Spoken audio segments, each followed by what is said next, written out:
Yan na nga mga kachismis, ang aking mod rockers ay isusurprise namin dahil 60th birthday niya. Ayan, kasama niya ang kanyang mga beautiful kutikche. Ayan na nga, sinalubong siya ng kanyang apo. Hindi niya po alam na amin po siyang sinurprise.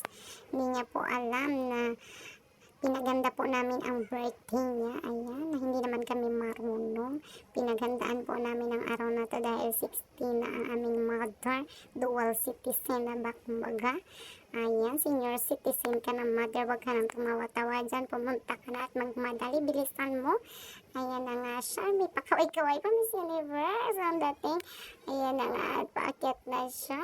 Kasama po namin ang aming mga pastor dahil nilimbitahan din namin at hindi niya rin talaga alam yan. Ayan ay crying lady na ang aming mother earth. Ayan na nga siya. Wow!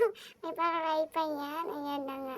Dahil pinaghandaan namin ng araw na ito. Kaming magkakapatid kasama ang aming father. Ayan, ang aking brother may payakap. Ay, hug! Ang sweet. Pati ang kanyang asawa. Ayan, ayan nga aking father. May pa-flower. Hindi nga namin alam kung paano namin yan napalobo ba. Mura lang yan. Ay, payakap. Ayan, sweet naman. Ayan. Happy birthday, Mother Earth. Ayan. Sana nagustuhan mo at naging masaya kayo sa iyong kaarawan. Yan lamang. Maraming salamat sa lahat. At sa lahat ng mga tumulong sa akin. Amin sa paghanda. Ayan. Kahit simple. Basta masaya ang pamilya. Okay. Ayan na nga. Alam mo.